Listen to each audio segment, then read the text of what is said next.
નમસ્કાર મિત્રો, Niva medical YouTube ચેનલમાં આપ સૌનું સ્વાગત છે। દર વખતની જેમ આ વખતે પણ સુપર મોસ્ટ આઈપી ટોપિક સાથે આપણી ફરી મુલાકાત થઈ છે। તો આજનો આપણો સબ્જેક્ટ છે કોમ્યુનિટી હેલ્થ નર્સિંગ। તેમાં આપણો સુપર મોસ્ટ આઈપી ટોપિક એટલે કે સ્કૂલ હેલ્થ સર્વિસ। તો સ્કૂલ હેલ્થ સર્વિસ છે તેમાં આપણે કઈ કઈ બાબતોની ચર્ચા કરવાના છીએ અથવા તો કયા કયા પોઈન્ટ છે બરાબર તેના વિશેની આ સેશનમાં માહિતી મેળવવાની છે। તો સૌથી પહેલા તો આપણે health problem in school children એટલે કે સ્કૂલ એજના જે બાળકો છે તેના આ હેલ્થ આરોગ્યને લગતી જે મુશ્કેલીઓ છે તેના સિવાય objective of school health service એટલે કે તેના ઓબ્જેક્ટિવ ઉદ્દેશ્ય સ્કૂલ હેલ્થ સર્વિસ છે તેની માહિતી મેળવશું। ત્યાર પછી aspect of the school health service ને તેમાં પણ આપણે ચર્ચા કરશું, જેમાં ખાસ કરીને હેલ્થ એપ્રેસિયલ ઓફ સ્કૂલ એટલે કે મૂલ્યાંકન બરાબર જે આરોગ્યનું મૂલ્યાંકન સ્કૂલમાં થવું જોઈએ તે, પછી રેગ્યુલર ફોલોઅપ છે, પછી સ્કૂલ ઇન્વાયરમેન્ટ એટલે સ્કૂલનું વાતાવરણ છે, પછી એમરજન્સી જે બધી સેવા અથવા કેર છે તે બધી, મેન્ટલ છે, ડેન્ટલ છે, હેલ્થ સર્વિસ તમામ જે પ્રોવાઈડ કરવાની હોય છે તે બધી બાબતો છે, પછી સ્કૂલના રેકોર્ડ બરાબર હેલ્થને લગતા રેકોર્ડ છે ને સ્કૂલ છે એના એન્વાયરમેન્ટમાં લોકેશન કેવું હોવું જોઈએ, સાઇટ કેવી હોવી જોઈએ, સ્કૂલનું સ્ટ્રક્ચર અને ક્લાસરૂમ છે, પછી ક્લાસરૂમનું ફર્નિચર છે અને લેબોરેટરી છે તે વગેરે બાબતો છે એટલે કે ટોયલેટ ને તે બધી બાબતો છે તેની પણ ચર્ચા કરશું અને કેવા કેવા છે આપણે હેલ્થ પ્રોબ્લેમ છે સ્કૂલ ચિલ્ડ્રનમાં જોવા મળે છે ને સ્કૂલ હેલ્થ સર્વિસ શું છે તેવી તમામ માહિતી છે આપણે આ સેશનમાં મેળવવાના છીએ। તો હવે સ્કૂલ હેલ્થ સર્વિસ છે તેની બેઝિક જે હિસ્ટ્રી છે તે આપણે જોઈ લઈએ, ત્યાર પછી આગળની બધી ચર્ચા છે તે કરશું। In 1999 first time medical examination of school children was create out in Baroda city and Gujarat એટલે કે 1909 ગુજરાતના બરોડા શહેરમાં શાળાના બાળકોને પ્રથમ વખત તબીબી તપાસ કરાવવામાં આવી હતી। હવે શાળાઓમાં બાળકોની પ્રથમ વખત ક્યાં તો બરોડા શહેરમાં બરાબર જે શાળાઓ છે તેમાં તબીબી તપાસ છે તે પ્રથમવાર કરવામાં આવી હતી। ત્યાર પછી in 1916 government of India constitute a school health committee to assess standard of health and nutritional level of school children.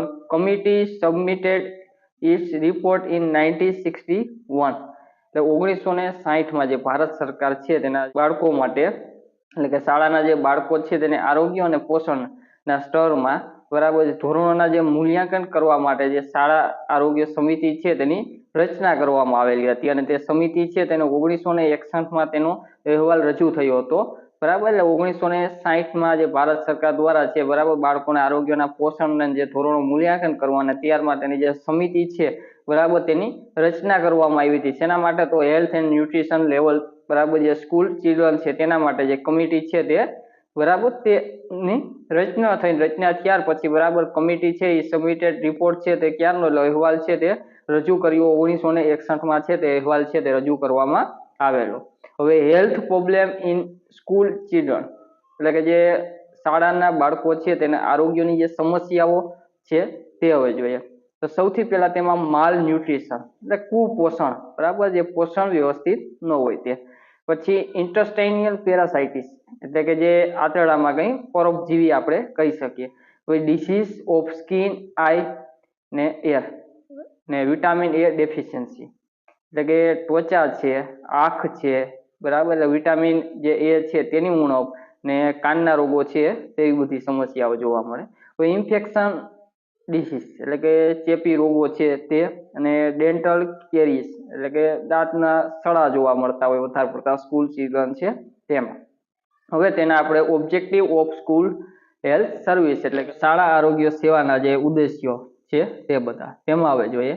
તો પ્રમોશન ઓફ પોઝિટિવ હેલ્થ એટલે શાળા આરોગ્ય સેવાઓ છે અથવા તો જે સકારાત્મક આરોગ્ય પ્રોત્સાહન છે તે આપવાનું।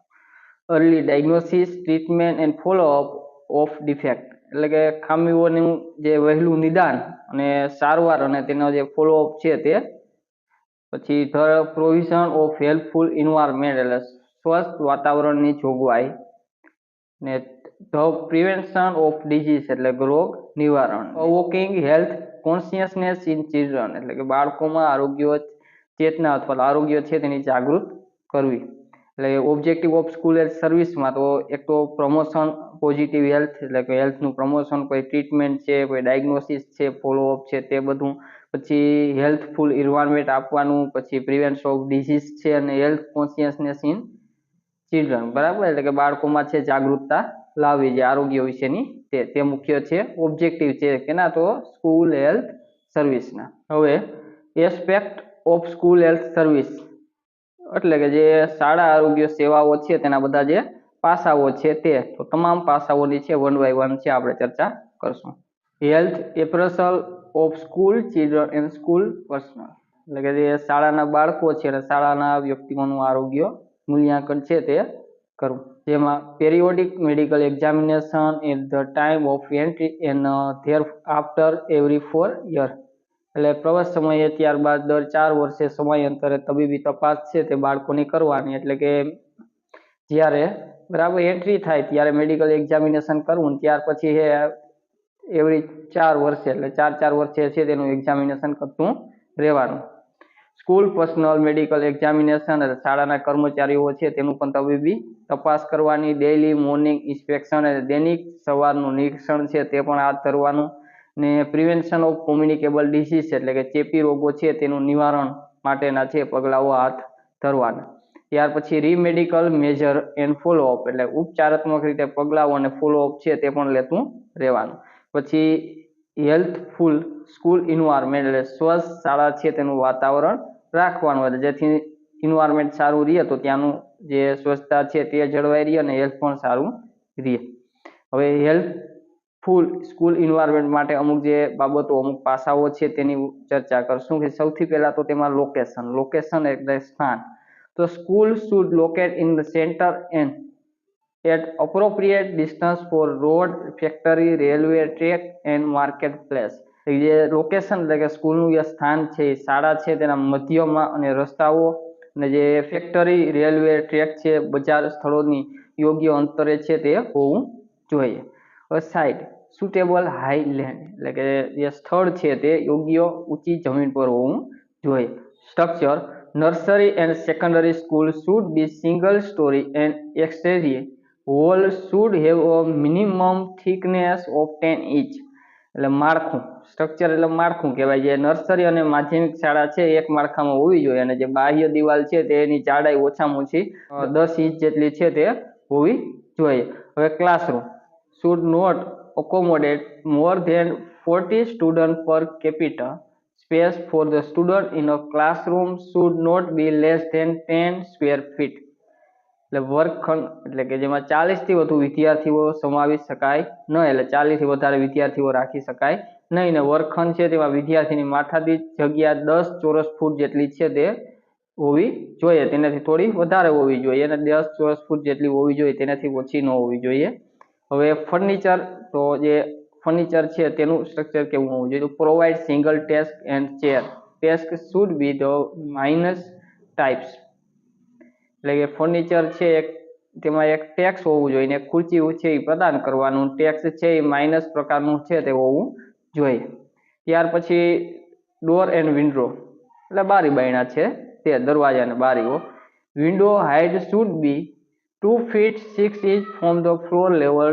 Door and window are should be at least 25% of the floor faces.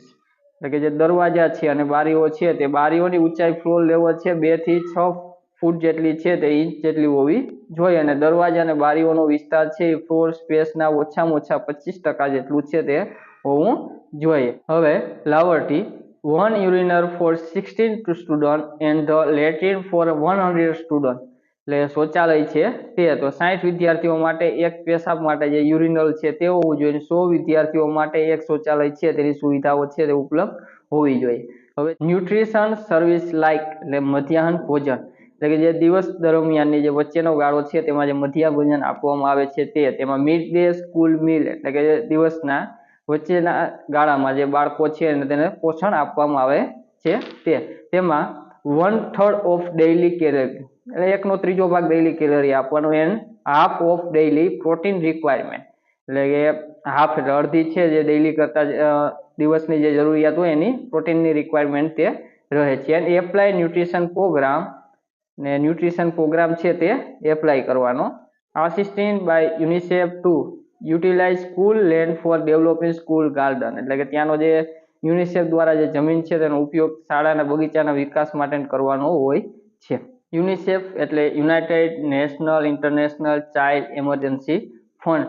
First aid and emergency care એટલે પ્રાથમિક સારવાર અને જે કટોકટી સંભાળ છે તે બધી પ્રોવાઈડ કરવાની થતી હોય છે. પછી મેન્ટલ ડેન્ટલ આઈ હેલ્થ સર્વિસ એટલે કે જે દાંત છે, આંખ છે ને માનસિક છે તે આરોગ્ય સેવાઓ પ્રદાન કરવી. પછી સ્કૂલ હેલ્થ રેકોર્ડ એટલે જે બધા શાળા આરોગ્ય રેકોર્ડ છે તે બધા જાળવવાના. પછી health education and education of handicap children એટલે જે વિકલાંગ બાળકો છે અને તેને આરોગ્ય શિક્ષણ આપવું અને બધા જે અન્ય બાળકો છે તે બધાને પણ જે આરોગ્ય શિક્ષણ છે તે પ્રદાન કરવાનું. એટલે health education and education of handicap children, બરાબર. એટલે આરોગ્ય શિક્ષણ આપવાનું ને એજ્યુકેશન આપવાનું જે અપંગ અથવા તો વિકલાંગ બાળકો છે તેને પણ આરોગ્ય શિક્ષણ છે તે પ્રદાન કરવાનું. તો મિત્રો આજે આપણે અહીં સુધી રાખશું. આજે આપણે કોમ્યુનિટી હેલ્થ નર્સિંગનો સુપર મોસ્ટ આઈપી ટોપિક એટલે સ્કૂલ હેલ્થ સર્વિસ છે તેને સુપર મોસ્ટ આઈપી જે બધા પોઈન્ટ હતા તે કવર કરી ને આપણે સરળ રીતે છે આપણે માહિતી મેળવી છે.